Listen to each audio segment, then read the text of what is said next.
Hey guys, what's up? I got a special treat for you. Well, I call it a special treat, but you guys have already seen this before. So anyway, really quick backstory here. As you know, I had a 13 model F-150 pickup, Super Crew 4x4, 5.0 V8, and the truck was pretty awesome truck. I didn't have any major problems out of it whatsoever, but it was getting up in miles.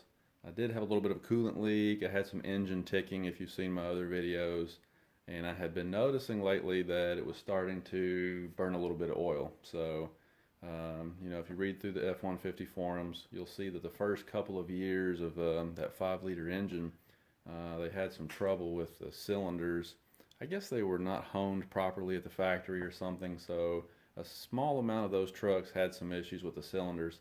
I don't know if that one did or not, but the fact that it was burning some oil, had a little bit of a tick in it, and I noticed that the cab, if you saw that other video that I made, the cab was starting to rust out pretty bad too.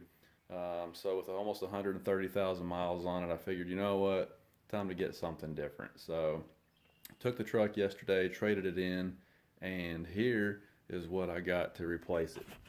It's a 2018 Jeep Wrangler JL. So again, you guys have seen these already. They've been out for a few months. Nothing overly special here, but this is going to be the new daily driver. So basically what this is a sport model. I did get the S package because I wanted the power windows and power locks. So the S package gives you that stuff automatically. It's got air conditioning, obviously, also with that package. Now, I was really torn between the hard top and the soft top. The soft top's a lot more fun because it's a lot easier to put down and use on a nice day. And they really, really redesigned that well. I don't know if you've seen the new soft tops, but they did a great job on the redesign on that. You can actually use one hand and just put that down yourself real easily. Whereas on my old JKU, it was a nightmare pretty much. Your hands were getting pinched, and it almost took two people to do it. So they really, really did a good job on that. But I ended up going with a hard top because if you get the hard top from the factory, then you have the plumbing and the wiring for the wiper on the back already installed. So it's easier to add a soft top later than it is to add a hard top later. Cheaper also. Now you've probably already seen that they moved the washer nozzle up there. So they kind of cleaned up this area back here a little bit. There's a million reviews about these things online, so I'm not going to get into a lot of detail. One of the things that I really, really like, well, I guess we need to unlock it first, huh? Is the Android Auto. This one does have the tech package. Let's take a look at the window sticker here. So, again, it's a Sport S model, and the options that were on this particular Jeep are the S package for $3,200 and the technology group right here. It's $1,000, which is really expensive, but it does have some cool stuff in it. The 7-inch touchscreen with Android Auto, or if you're an Apple guy, it's got the Apple CarPlay. That's really awesome. I've never seen that before. I know it's been out for a while. I've never had it before. I've never been in a vehicle that's had it before, so it's kind of a new thing for me, and I really love it. That's cool. Love it, love it, love it. 8-speed auto, $2,000.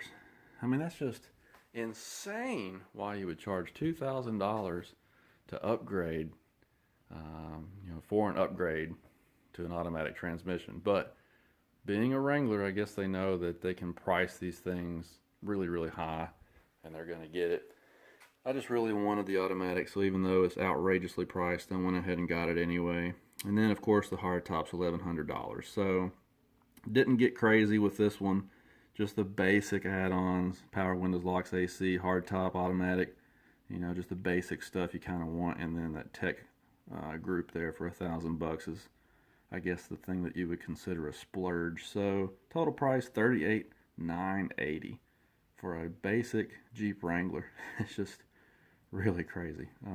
About 5 or 6 years ago, I bought a JKU, and it was $29,000. So almost a $10,000 bump over the last several years on these Wranglers. Crazy. But you notice that the fuel economy is now a 20 mile per gallon average, 18 city, 23 highway. This is the Pentastar V6. That's a pretty significant improvement.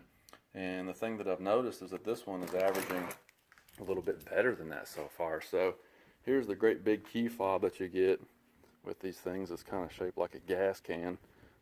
This one's pretty simple because I don't have the remote start and all that stuff, but already got this thing dirty. Let's see if we can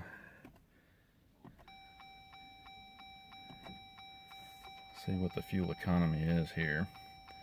It was running about 22, I think. Turn this radio down here for a second. Oh goodness.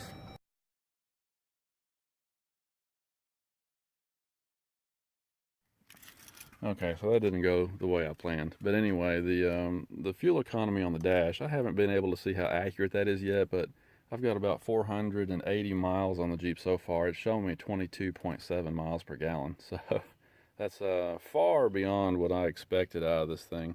Now, obviously, this has got cloth seats. The salesman says they're waterproof. I don't know. I like what they've done with the dash in these JLs. The touchscreen is really cool. I like how upright and military looking the dash is. Really, they kept the heart and soul of the Wrangler when they designed this, and obviously there's a little bit of room back there that you didn't have in the JKU. So anyway, long story short, these JLU Wranglers are really cool. Now the thing that I like about this is that you've got aluminum for the hood, the fenders, and all this stuff up here. The doors are aluminum. The first section of the rocker panel down there is aluminum. The only thing that's steel, and I've tested this with a magnet, of course the rear quarter panel is still made out of steel. The door back there is magnesium. So really you've just got one section here, the quarter panel and the floor tub, that's made out of steel. The rest of the Jeep is aluminum or magnesium. So hopefully in the long run that'll keep from having any rust issues with this vehicle like I did on the F-150. So that's a big plus. The fuel economy is a really big plus. The cool factor is a big plus. So hopefully in the coming months we'll be doing some projects with this as well as the Mach 1, which is currently covered up with tarps and things to keep the wife's cats from getting all over it. But yeah, whenever this weather finally breaks, man, it's just been cloudy and rainy, terrible all winter. But when it gets better pretty soon, we're going to have some fun with this buddy. So thanks for watching. Stay tuned.